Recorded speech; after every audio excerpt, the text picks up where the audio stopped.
culture as your co-founder who's in the room when you're not, right? So, Ooh, I like that. Culture is the set of norms that you create at your company, and culture comes from the top. It's less so whatever is on your mission statement and more just how people see you act as a leader and what you do, and people follow suit and they see not only what you do but also what is rewarded. Welcome to the podcast, where we introduce you to incredible humans who share their journeys with the mission to inspire you to harness your own inner tenacity to drive your life and career forward. And now, your host, Adam Posner.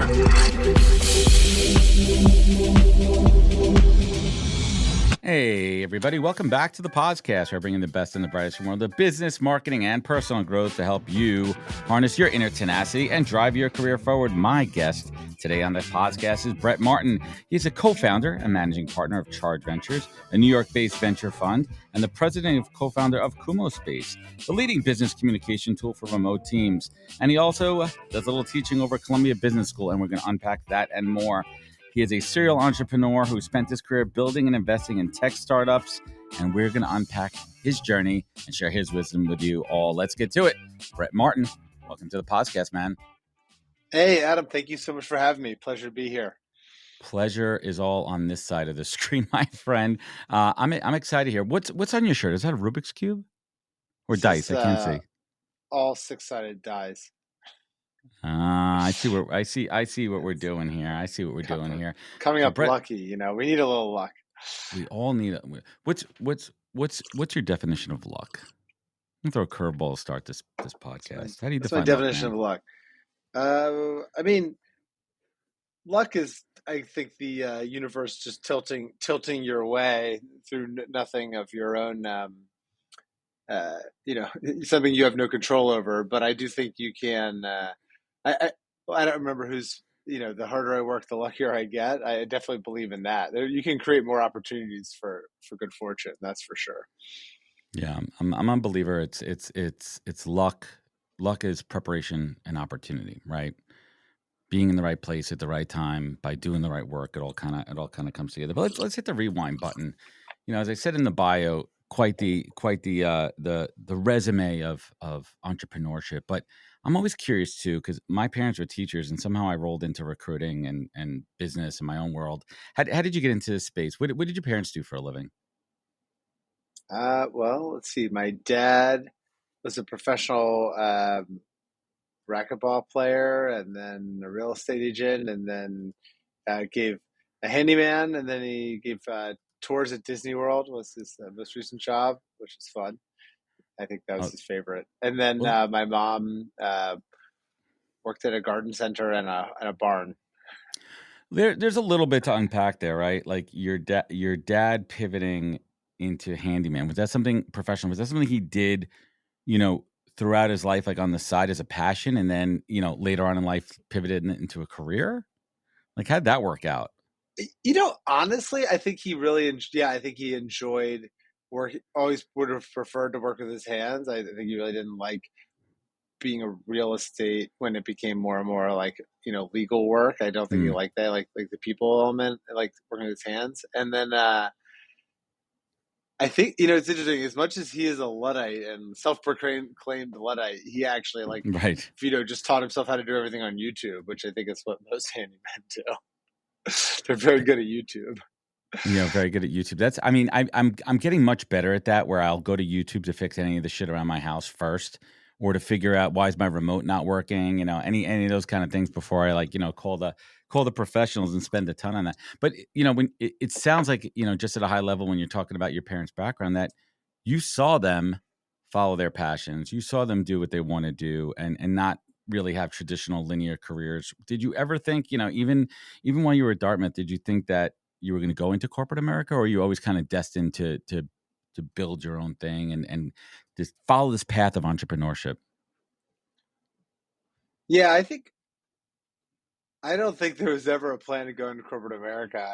My first job was investment banking out of college, but that was really more just like not having a plan and just letting the sort of going with the flow, which I think, if you go to some schools, then going with the flow is going to investment banking, and that is Yeah. truly what you do when you aren't thinking. And I, was probably along that ride, but I pretty obviously was not a great fit for me.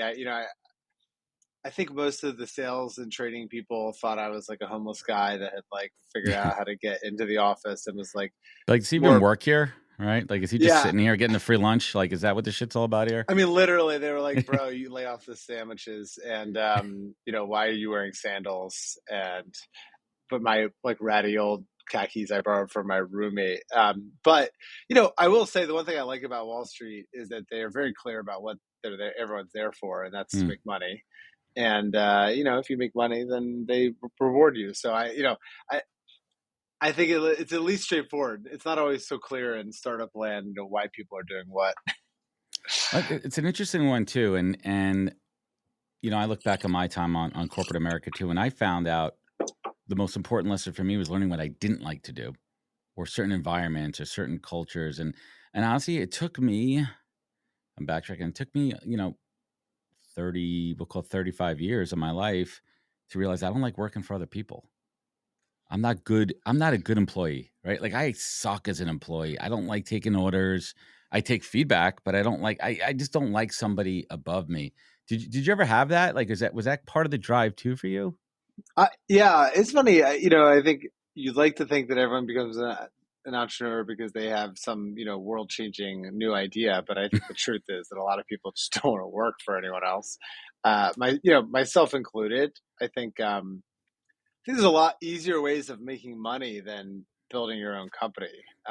If Yeah. you're smart and hardworking, like plugging into someone else who's already come up with a, you know, machine for making money, it's probably a lot easier. But I don't think I was ever like you. I don't think I was a very good employee, so it was better just to figure it out on my own.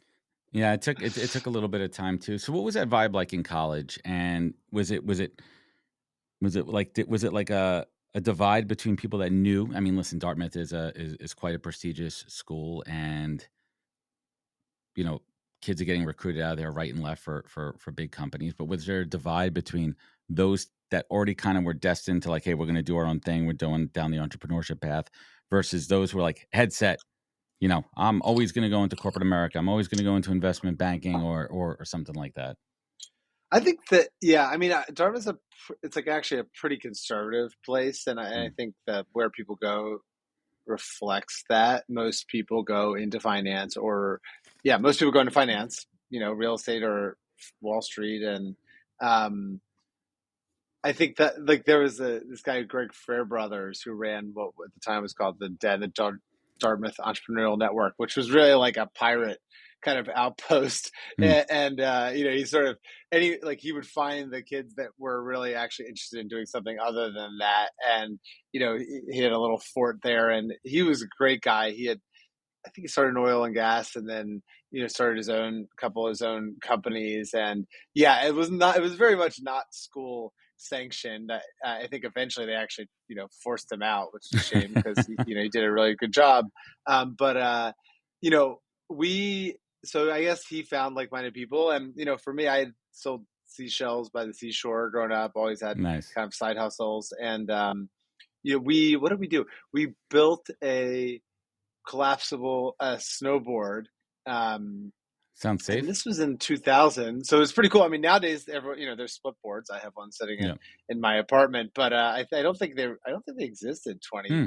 years ago. And so we built one of those, and we were like got a taste of early entrepreneurship. And not as good as the Shopify guys who actually started um, selling snowboards online, and then actually said, "Wait, why don't we just sell the software to sell Yeah. anything?" And that was a pretty good pivot. That was it. But That worked out for them. but yeah, early it was always for me. It was always an interest, and then became a path when the financial crisis happened, and there were no jobs in tech anymore, Oh my God, or that's crazy. Wall So Street rather. I've done a lot of these shows, and I haven't really had the opportunity to share a little very quick personal story from my Dartmouth experience. So I went to University of Buffalo, roughly around the same time. I was there from, we'll call it 96 to 2002. Yeah, I stayed an extra year, not for a medical degree. But I was in a fraternity. I was a fraternity SAE, and there's an SAE chapter at Dartmouth. And during our time there, they used to do this thing where they would kidnap. It's hard politically correct. Right, like they would take one of our Yes. pledges and they would hide them at another fraternity somewhere within literally a 500-mile radius, and we'd have to find them. So it turns out for that Amazing. one, they took it to Dartmouth. The older brothers took the pledge in our pledge class, and there's 25 of us for context, and brought to Dartmouth. We got the clues, and we drove from Buffalo to Dartmouth, which is pretty fucking far if you look on a map. It Yeah. was a journey. So the brothers at Dartmouth, I don't know if they knew what they were getting into. Somebody had a friend there, right? There was a connection. I don't know if they knew that 25, 18, 19-year-olds were about to roll in. And we literally and it was pretty buttoned up. I mean, it was, it's a party school, but it's a little different vibe from Dartmouth and Buffalo, right? Like we're like the blue collar kids coming in, right? Like that's what it was like. And we roll into this fraternity party, and we literally, our pledge master was like, you have carte blanche to get as fucked up as you want. And we tore that place down. Raged. We ended up sleeping. We raged. We ended up sleeping like in this big library. We trashed it. And then the next morning we wake up fun. and two of the brothers, well, a brother and a pledge, were missing. We're like, where are they? You mean And you the actually lost people? We had lost people that we're trying to find, right? And it turns out that they actually got arrested because they decided to run naked and try to steal the flag from Dartmouth.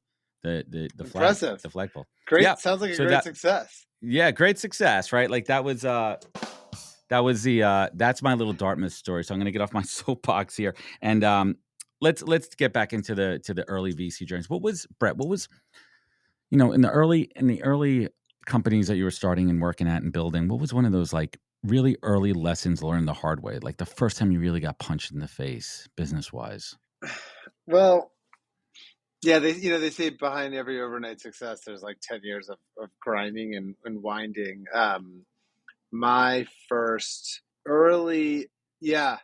Well, actually, okay. So one from banking, I remember, so I used to cover healthcare services, so like hospitals, dialysis centers, surgery centers. And so there was this concept where like we were equity research analysts. So if there was news in the morning, something happened overnight, then you'd get on what's called the call, which is like you get on the live speaker and you basically would like report the stock news to all the trading floor and all the salespeople so they could sort of sell that or disseminate that information to clients, right? So it's like code red.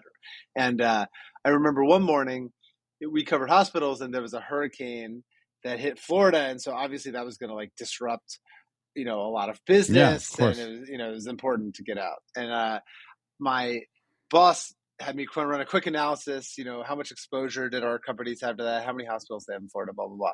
And I remember I was sort of 22 at the time and not really, like I was like so tired, we'd probably gone out drinking the night before. And I remember he went on the call and I was listening to him and he kind of stuttered for a second and I didn't really think much about it. And then he came back to my desk and I was just kind of sitting there and he takes a piece of paper, the printout of the analysis that I had given him. He puts it down on my desk and he has a big circle around one column. And I remember it was the column and it was saying that our hospitals had zero, or our companies had 0 hospitals in Florida, which is the analysis that I'd given him. And he just looks at me and he goes, don't ever do that again. and I remember, and so I had actually I had screwed up. I had kind of juxtaposed 2 columns, sloppily. And I just remember that. I will never forget that moment. It was like, attention to detail can be quite important sometimes. Devil's in the details, right? And we all make, and it's funny too. I made a mistake with a client the other night, over relying on tech. So I've been using Grammarly since day one. I love Grammarly. I overlay it on everything. And I don't know, I just missed something and it changed. Grammarly could change like the sentiment on like how you want to word a sentence. And I came off like demanding instead of like advising from a tone perspective. And my client's like, what the fuck, man? I'm like, oh dude, I'm like, shit. I'm like, no, that's not me. Like, I'm sorry.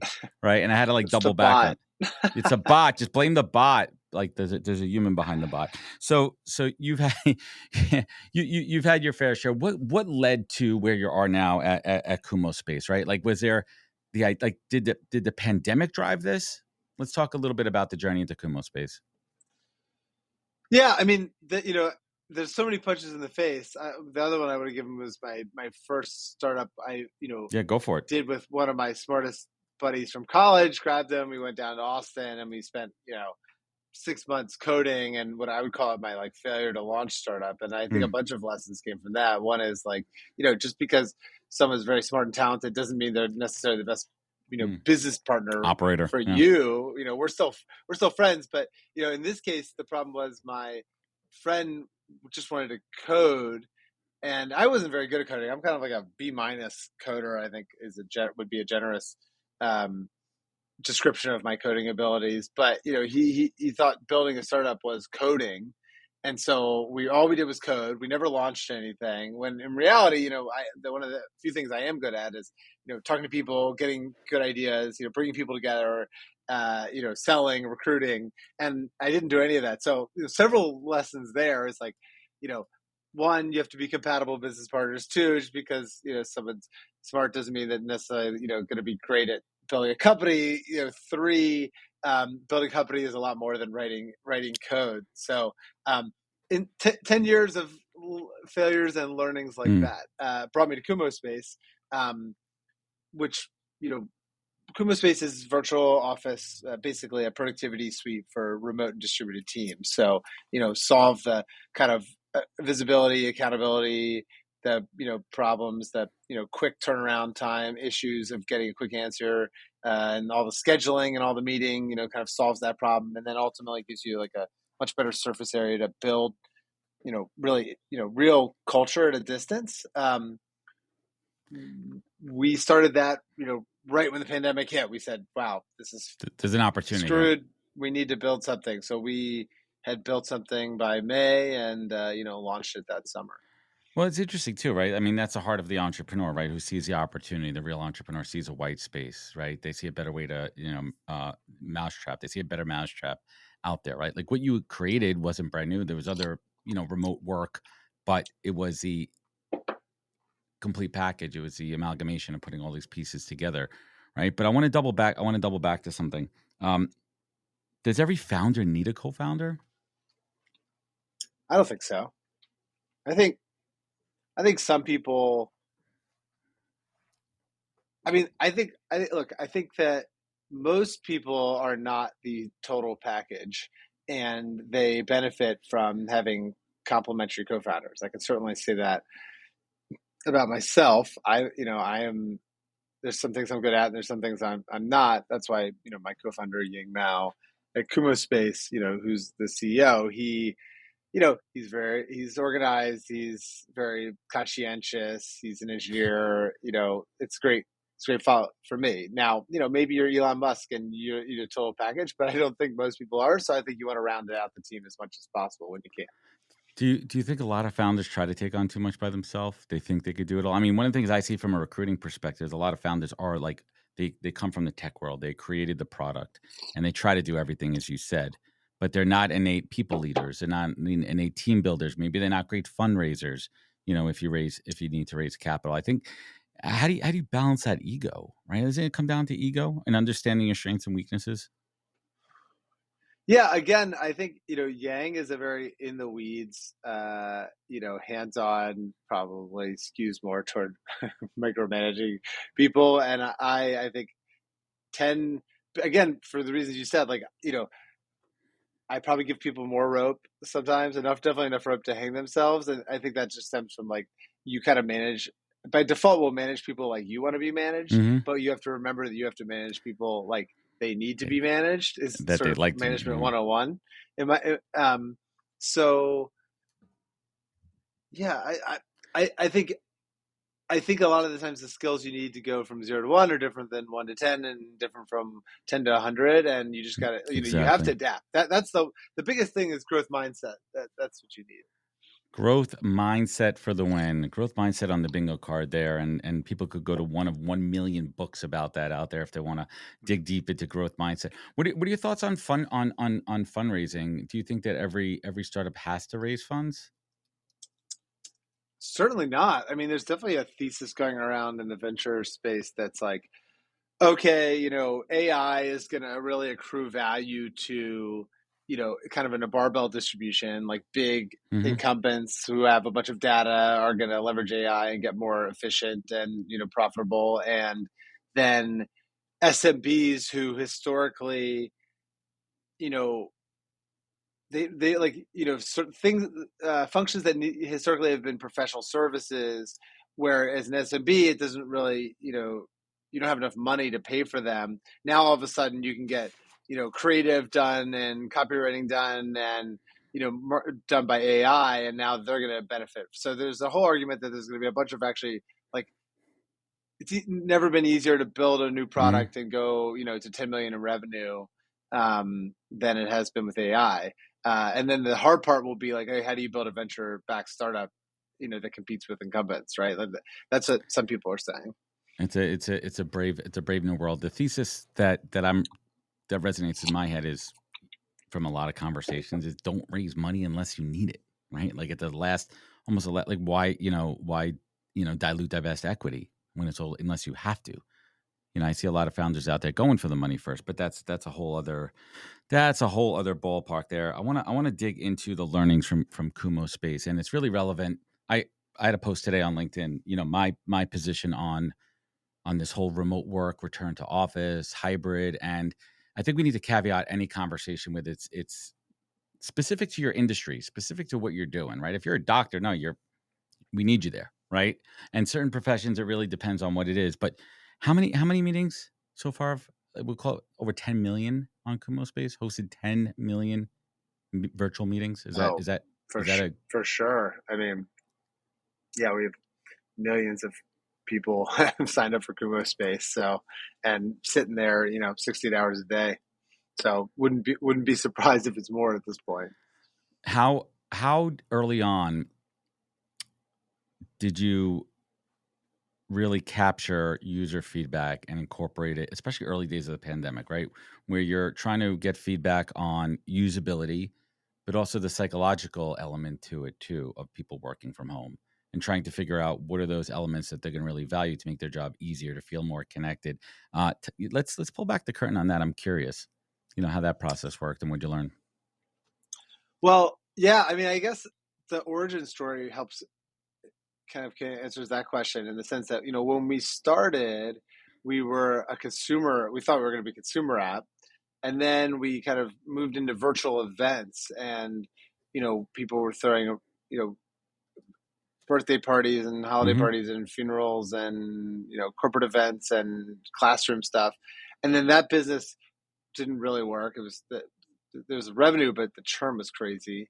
And then we actually we're going to have a virtual off. We are going to have an offsite in person, which was great because it was going to be the first time we were all going to meet each other. And then everyone Yeah. got COVID, and so we had to pivot, Yep. make it a virtual event. And when we ran a survey of our team, what do you like about Kumo Space? What do you not like? Working here, they said, "Wow, we love our team and we love being remote and the flexibility, but what do we dislike? We feel disconnected from each other. We wish we knew our teammates better, and sometimes like collaboration is clunky and slow because we're remote." And we said, "Oh, wow, okay. If we're having these problems, so must be every other remote team. Like, let's solve the problem for everyone else." So yeah, we were we were the customer. That's so interesting too, and that's not always the case with companies and products. You're able to really self-diagnose and test on yourself, and the other big element too, especially early on in the pandemic, was how do companies keep culture, right? Because before the pandemic, in the office culture was all right. It's beer pong on Thursdays. It's all right. Let's cold brew on tap, right? It's like how you felt in the office. Culture was really related to a feeling in a physical space. How do we define culture now in the remote space? I mean, I've always thought of culture as your co-founder who's in the room when you're not, right? So, Ooh, I like that. culture is the set of norms that you create at your company, and culture comes from really from the top, right? It's less so whatever is on your mission statement and more just how people see you act as a leader and what you do, and people follow suit and they see not only what you do but also what is rewarded. So if someone is an asshole but gets promoted, then people realize that Hmm. being an asshole is totally fine. It's and maybe rewarded. helps. Yeah, tell me Exactly. who's hiring. I'm So there. yeah, I can't wait. Um, so I think Kumo Space. So Kumo Space is not can't fix your culture for you or build your culture for you, but really what it can do is give you more of a surface area to build culture. So in the same way that like the happy hour after work um, gave your teammates an opportunity to connect and build personal relationships Hmm. in a way that maybe wasn't happening during the day when you're like trying to get stuff done. I think Kumo Space similarly, when people are sitting at their desks and they're just working from home and they're a little Slack bot and they get a Hmm. task and then they do it and then they only ping you if they need something for work, right? There's like very little connectivity or space to build those relationships in Kumo Space because you share a virtual space for 60 hours a day. It just creates more opportunities for spontaneous interaction and collaboration and kind of self-expression or creativity.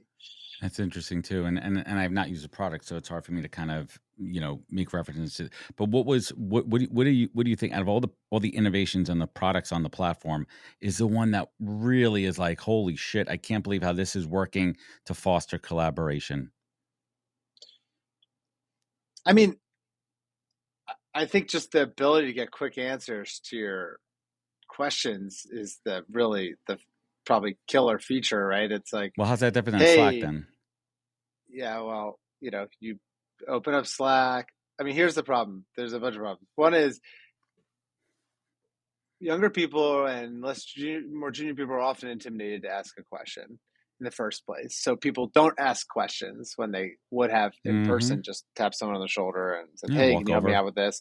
Or your boss would see you struggling with a task that they gave you 4 hours ago and you're still working on it. And then they could actually come up to you and proactively help out.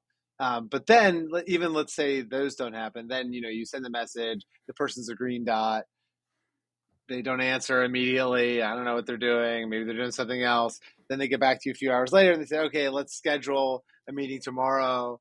Here's my calendar. Here's my Zoom link.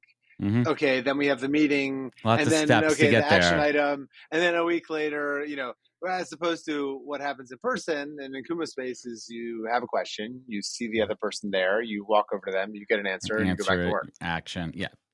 That breakdown is important too, and what the difference is between Slack, which is just a messenger, and Kumo Space, which actually has the collaborative workspaces and environments too. Had it go on on those initial kind of sales and consulting calls with clients um that were physical forever, and how did you consult them on like how to motivate and get people to use a product and feel comfortable with that whole transition from the physical to the digital space? I mean, I'm sure there was tons of case studies and dare I say horror stories but really more use cases and enabling you to consultatively talk to these clients about best practices. I mean, all of our sales funnel is 100% inbound. So No, we don't kudos. do Oh, I don't any want that one. Yeah. we don't do any proactive we don't do any outreach actually. So everyone just kind of comes to Kumu Space and I think that's just people know that something's missing.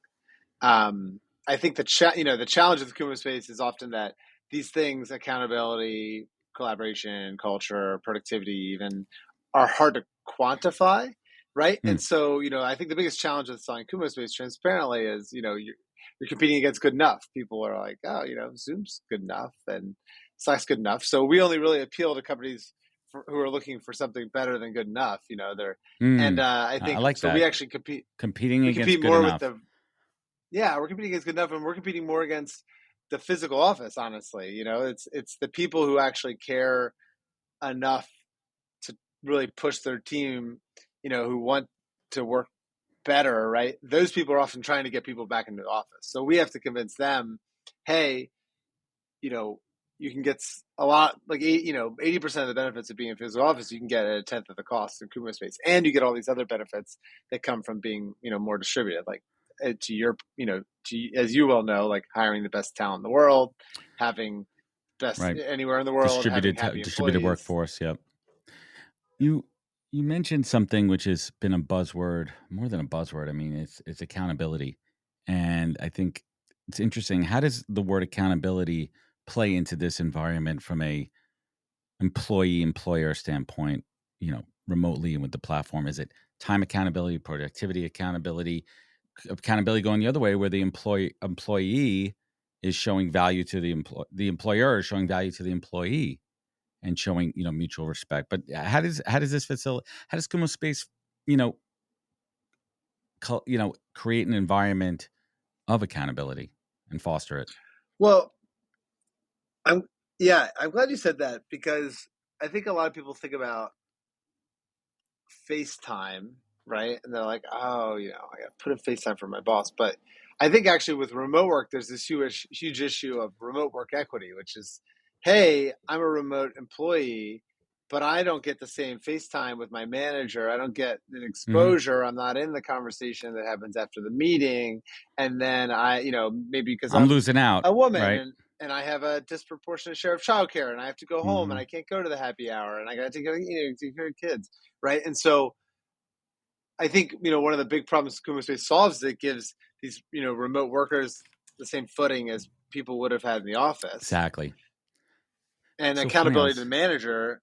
And I actually tell customers this. I kind of, at this point, we're just anti-selling. We're saying, hey,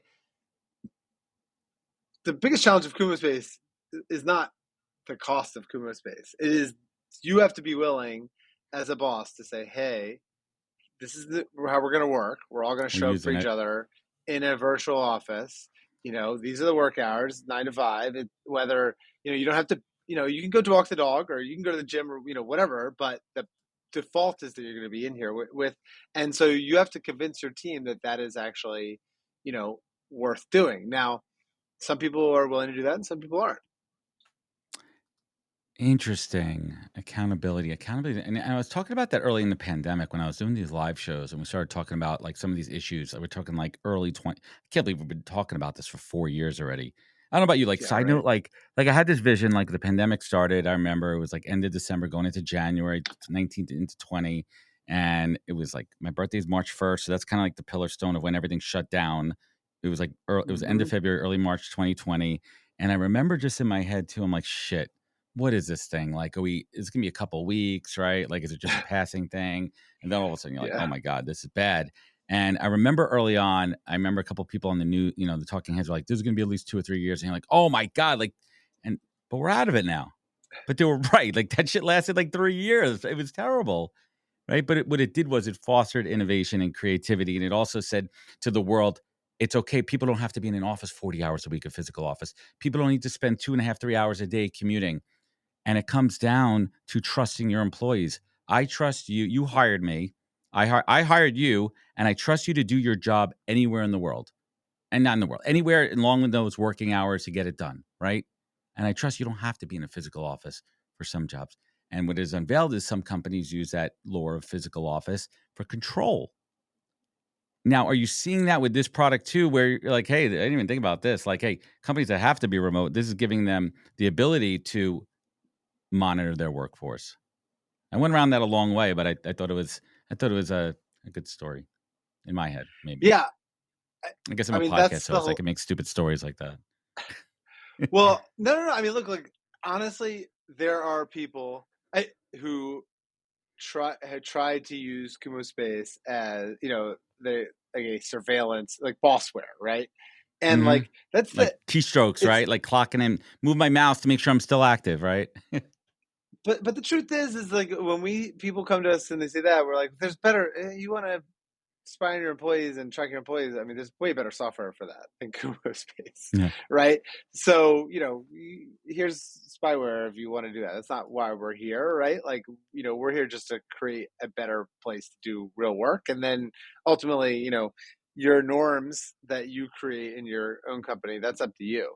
Um, and it's a thing, that is constantly frustrating to us because that certainly wasn't our intention, and Hmm. we don't want that. And also, that's not what we're building for, right? And No. we have to get over the skepticism of employees sometimes, like, oh, is this what this is Hmm. about? And it's like, no, that's certainly not what we're here to create. We're here to help you do better work, It's and if you can get it productivity, done in less time, that's collaboration, exactly. efficiency, all those.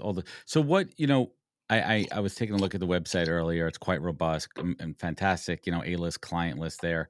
It seems like business is good, but Brett, what's keeping you up at night with the business?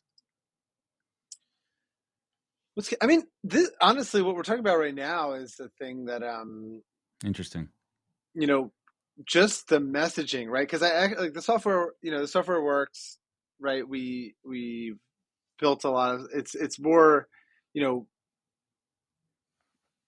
can we help potential customers rally and communicate the vision for a better way of working and get aligned with the employees and help them there. That's really, we're just trying to streamline the message. And if people we have a dark joke at Kumo Space, which is, there's people who return to the office and there's people who don't buy Kumo Space.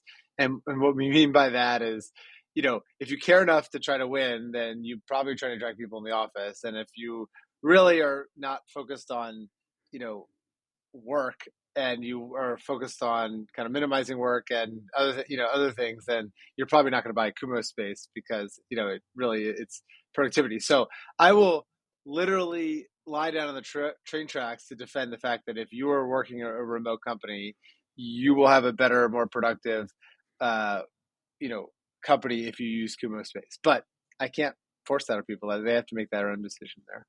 Yeah, they have to adapt and use the product. I mean, it's the same thing as people phoning it in at the office, right? Are you going to use it or not? Are you going to be, what's your motivation? I dig it, man. What's the long term plan for Kumo Space? 100%. It's funny because if you go to the office, let me tell you, they're definitely tracking who comes into the office and when and for how long. And I've heard Those key more than cards. one. Those key cards. It's Yeah, pretty with key easy to cards, do. exactly.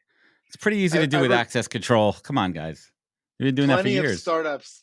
I've heard plenty of companies who literally did their riffs based on who showed up and who's not, Really? which I think is really dumb, because you can sit in the office and play, sit on TikTok, but whatever. It's the wrong way to manage. Teach their own.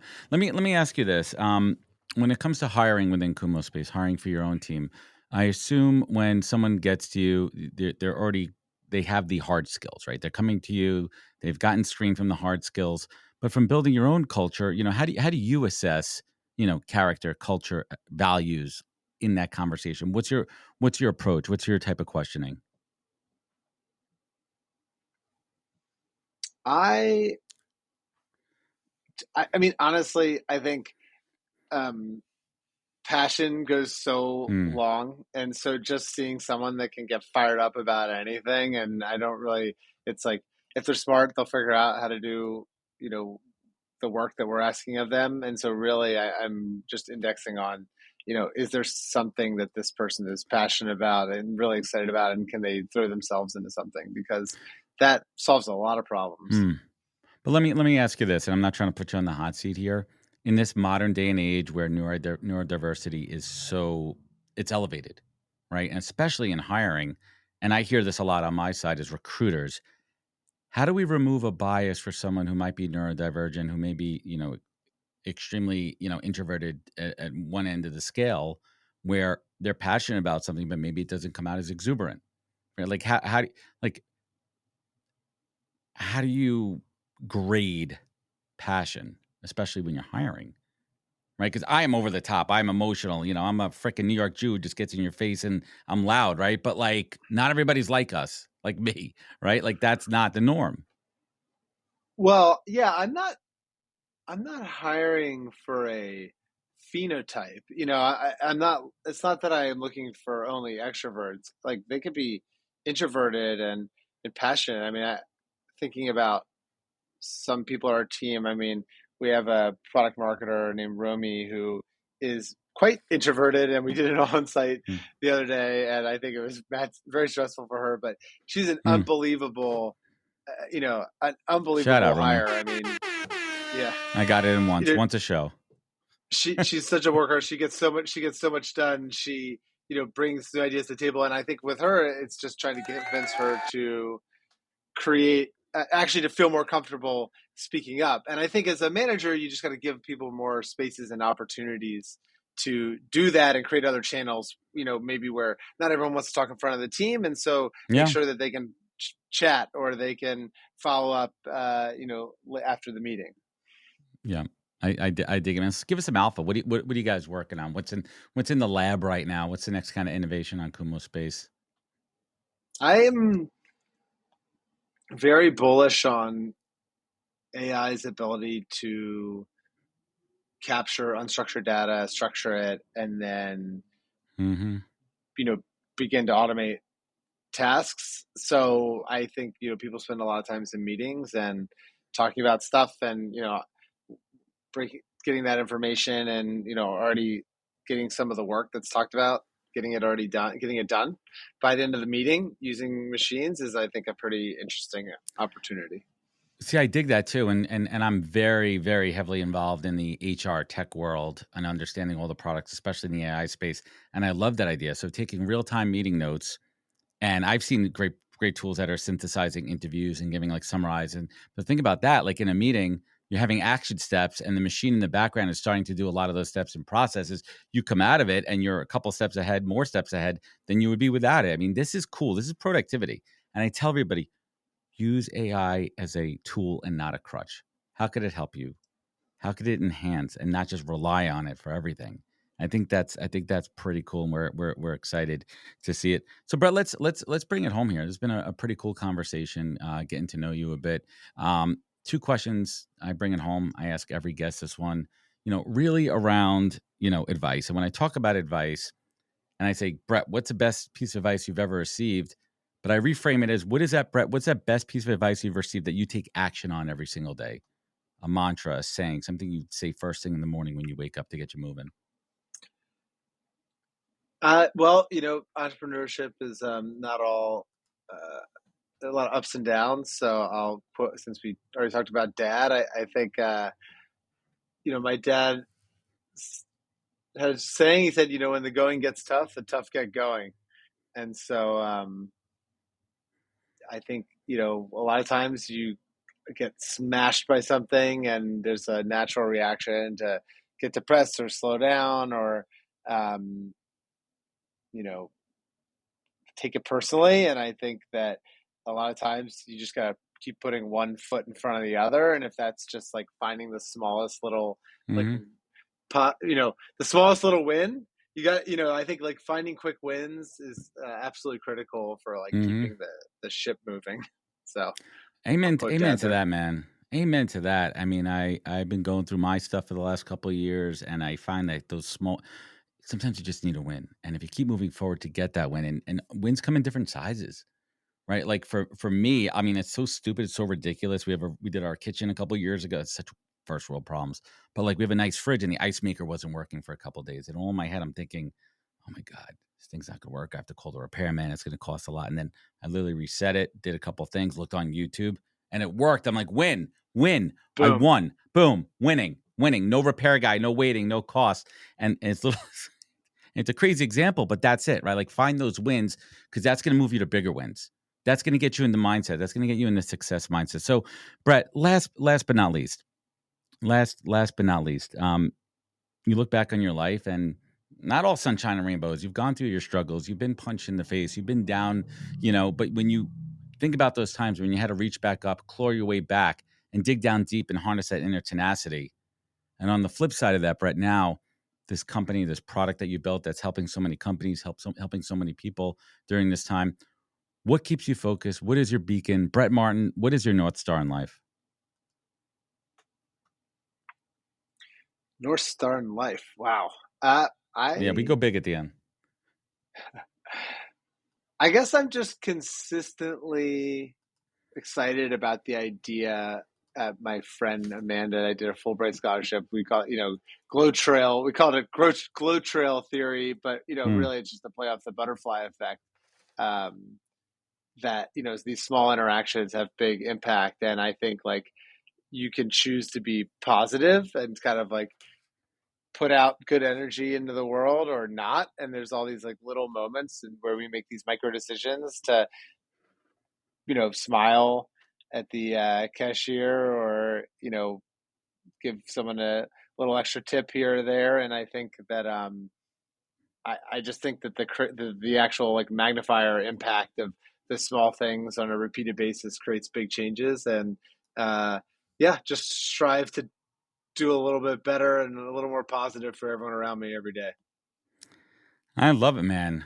That's what it's all about. Doing the right thing, small micro actions that can make a micro influence. Certainly appreciate that, Brett. Thank you so much for joining us today. Appreciate you. Looking forward to continuing to build our relationship. As I mentioned earlier, that's the podcast is the Trojan Horse. I'll get to know Brett. We'll continue this conversation so we could help each other out. You could amp up your own team productivity and collaboration by creating a space for your remote team. Check it out for free, kumospace.com. Brett, where else could folks find you? Where could they connect? Where could they learn more? Yeah, just hit me up on LinkedIn or Twitter. It's Brett1211, and just mention Adam's podcast for sure. Yeah, absolutely. This has been a good one. I want to thank you so much for joining me. And everyone out there, if this show resonated with you, leave a review rating. It goes a long way. Sharing means caring. Hit me up. Email me with your feedback. Adam@nhptalentgroup.com. I put it out there. Email me. Just don't spam me, man. Just please don't spam me. You know where to find out more at thepodcast.com. Follow us on Instagram @NHPTalent. Remember, be good to yourself, be better to others, and catch us next week for another great episode of the podcast. Take care, everybody. Hey everybody, I want to talk about a product and platform that I absolutely love and our latest sponsor, Interseller, the prospecting and outreach platform of choice for recruiters and sellers. Whether you're doubling down on business development or recruiting talent, Interseller does all the heavy lifting of finding contact data, automating the email and follow-up process, and syncs all that rich data into 20 plus CRM and ATS platforms. Reach out now and get going on a 2-week free trial and let them know you heard about it from Adam on the podcast today. Check out the link on the website. Appreciate it. Wisdom is forever, but for us, it's time to go. Thank you for joining us. Luckily, we'll be back with our next episode soon, jam-packed with more incredible humans. Thank you for listening, subscribing, and sharing. To join the conversation, search the podcast on LinkedIn. And to catch up on past episodes and more info, please visit www.thepodcast.com.